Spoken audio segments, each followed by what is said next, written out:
It's raining men. That's the theme of this week's First Things First.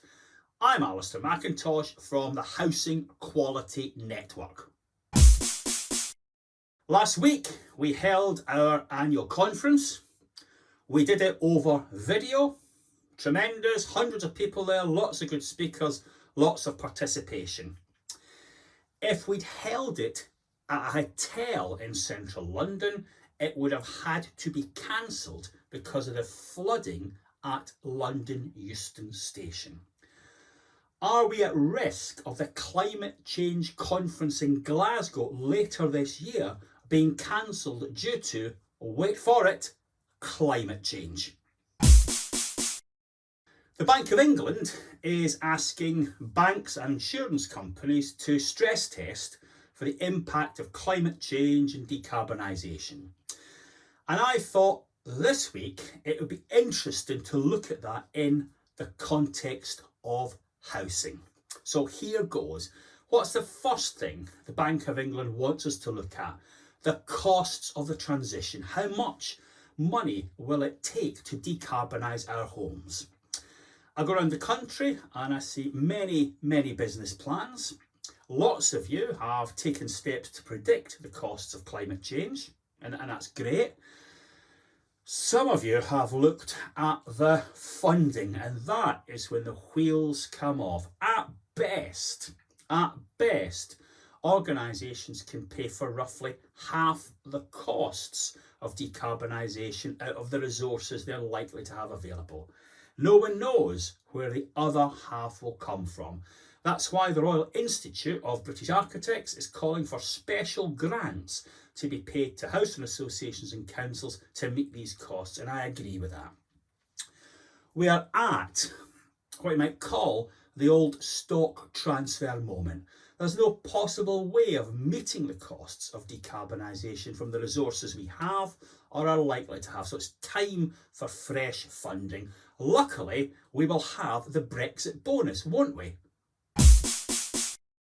The second point the Bank of England wants us to consider are the perils of doing nothing or not moving quickly enough on climate change and decarbonisation.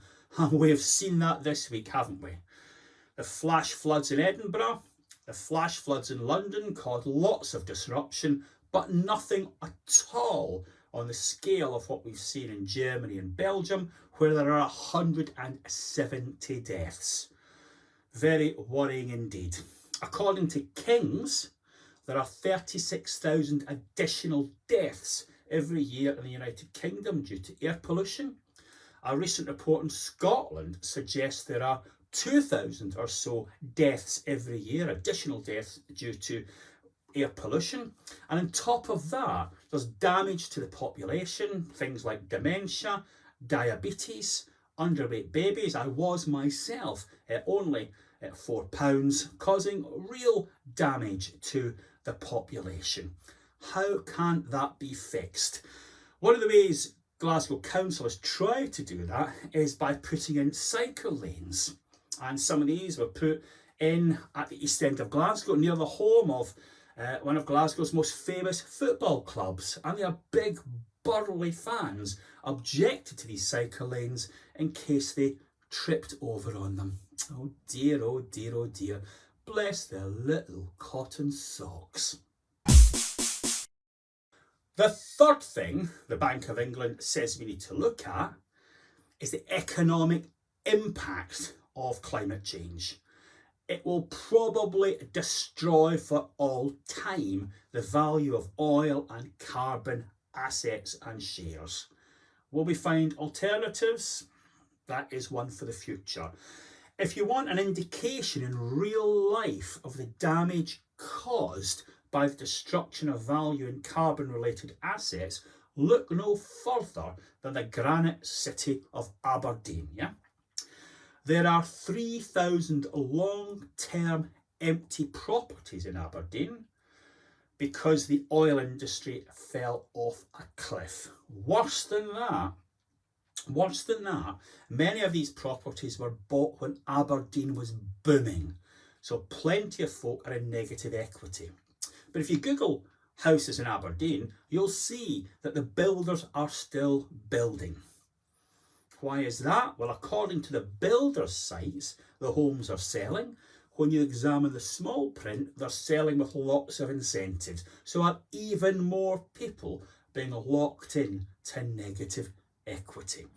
So it may be that the end of the oil industry, the end of carbon, impacts on your pension. You will undoubtedly have some shares in oil-based industries somewhere, but it is having a real impact on folks' lives in the magnificent city of Aberdeen. So what are my final messages? Firstly, stop pussyfooting around and let's get the cash to decarbonise the homes. It does matter.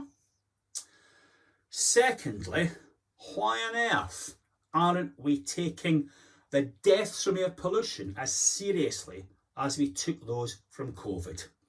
Part of the answer is found in a study by the University of the West of England. It found, and this is no surprise, that air pollution affects the poorest the most, yet is caused by the richest. It's time to get out of our Volvos and onto our bikes. Thanks for your attention this week, and I hope to see you all again next week in a channel that is now far outperforming GB News in terms of its one viewer. Goodbye.